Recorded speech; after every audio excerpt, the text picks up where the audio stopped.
I love Pokemon. It was the first game I ever really got into when I was young, maybe 16 or 17, and it stayed with me as I grew up. I always thought I'd play Pokemon all my life, because I could never put it down. It just has that effect on you. You already probably know what I mean, right?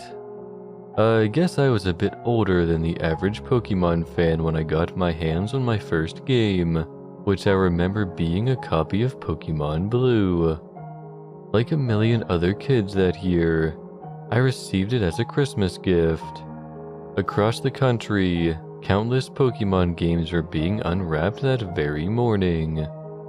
They all came from the very same factory in Japan, crafted together by the same hands.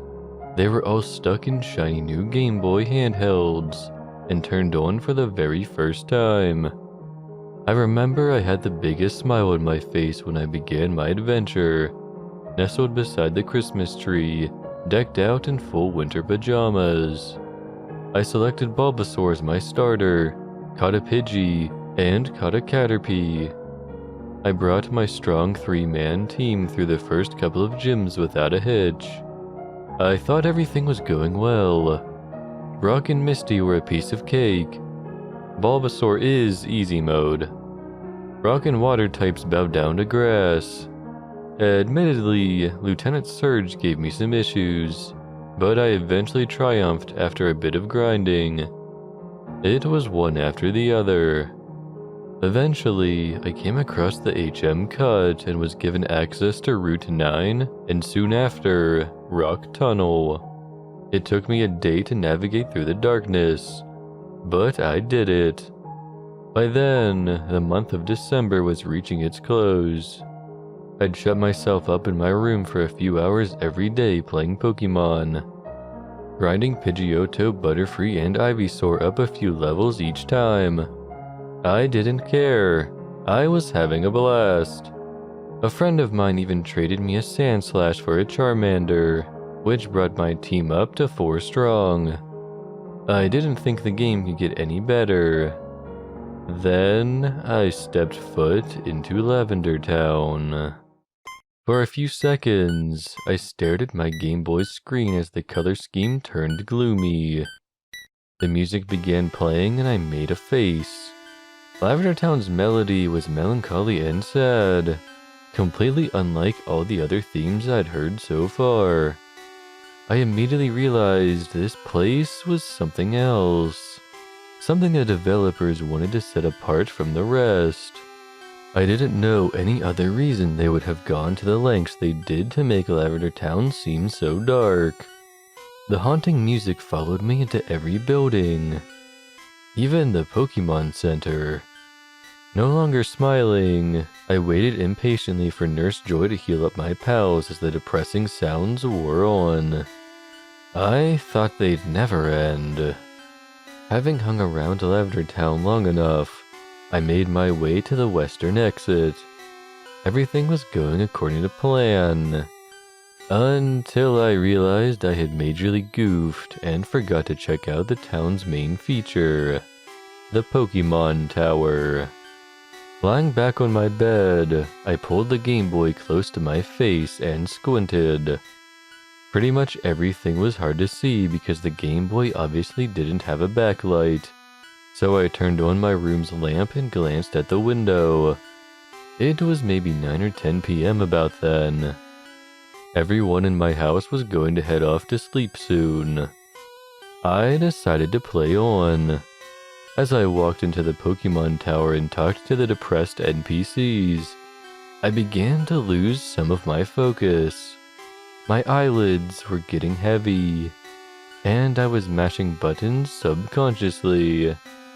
I talked to the same girl over and over without realizing it. Her dialogue filled the bottom of my screen a few times. Growlithe, why did you die? Growlithe, why did you die? Growlithe, why did you die?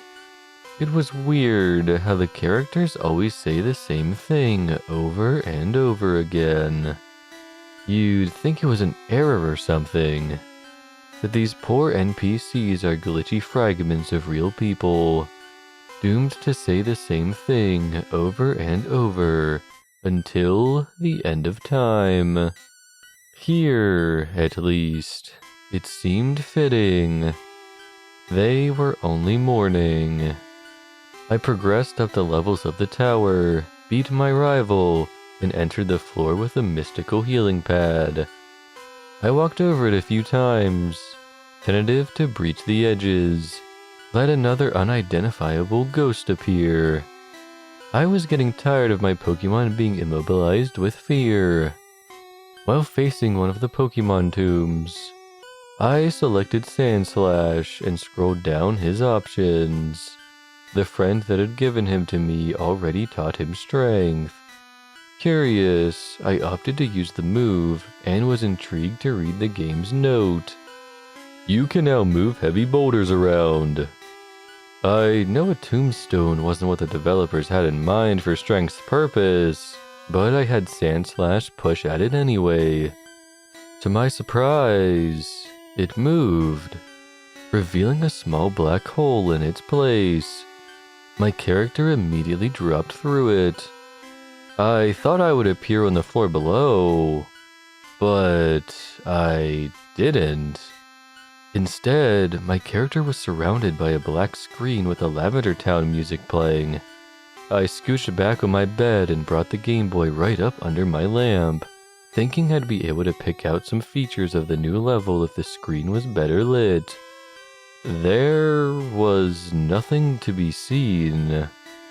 I tried to move my character, but the game just emitted that dunt sound it always does when you walk into something. Next thing I knew, the Lavender Town music stopped playing. It cut off right in the middle. I figured the game froze, but when I tried to move, my character's feet still jostled, and I still got that dunt sound telling me I couldn't walk anywhere. I swallowed. There was a lump in my throat. I was nervous. I hadn't saved my progress in a while, and I didn't want to lose everything I'd accomplished by flicking the power off. Plagued by indecision, I set my Game Boy down, reeling my legs over the side of the bed, and put a hand to my forehead. I was sweaty and clammy. My attention darted back to my Game Boy, and I saw that the sides of it where my hands had been resting were slick with sweat as well. I must have had a fever. I stumbled into the bathroom and turned on the lights, looking at my gaunt reflection in the mirror. I was pale as a sheet. My eyes seemed milky and glassy. My lips were pale, and my hair was unkempt. I stunk from devoting all my time to Pokemon and not hygiene. Just as I reached forward to turn on the faucet, something on the corner of the counter caught my eye. It was my Game Boy. I hadn't brought it in with me, had I? I retracted my hand from the faucet and set it on the small electronic device instead, pulling it up and frowning at the screen. It was all black now, but still dead quiet. Maybe it was partially because I was in a daze from having a temperature, or I was just really tired. But I couldn't drag my eyes off the screen.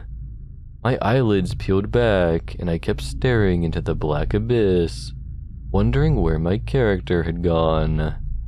The Game Boy's power light was lit, so it hadn't shut itself off. The game was still running. After a minute or so, the chill from my bathroom was starting to get to me. The feeling of little icy fingers dragged up my spine and fixed around the back of my neck. I breathed in deeply and looked back up in the mirror. My reflection was gone. Instead, I was seeing the reflection of my empty bathroom and the open doorway leading into the dark hallway by my room. I rubbed my eyes a few times, but my reflection didn't appear. It was obvious I was having some sort of nightmare. smiling to myself and thinking it's stupid to get scared over what was clearly a fever-induced dream. I picked up my Game Boy and rolled it over my fingers a few times, ready to pinch myself and wake up. I looked at the screen one last time, and froze. I was now looking into a very pixelated, distorted version of my reflection. My eye sockets had gone black, and my empty mouth was gaping open, stretched down my face. My fingers were digging into my temples.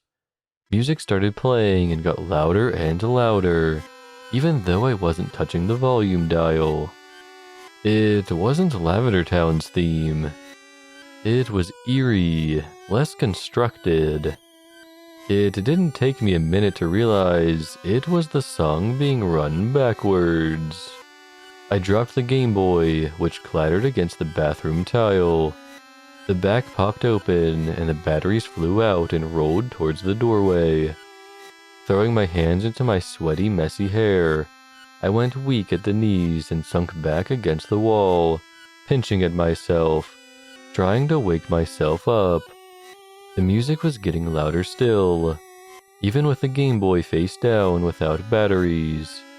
My glazed eyes darted to the mirror. It was entirely black, as if it and the Game Boy had swapped visuals. My heart began beating really fast, and I could feel those icy fingers scraping down my back, forcing me to look over my shoulder. It was then that the lights in the bathroom went off, making everything pitch black. I screamed and jumped out of my skin, spinning around and feeling for the light switch, trying to turn it back on. I must have turned the wrong way, because I was no sooner facing my mirror, which had the faintest glow to it, like a weak electronic screen. I cried and beat my hand against it, waiting to feel the glass-like sheet to shatter against my fist. It didn't.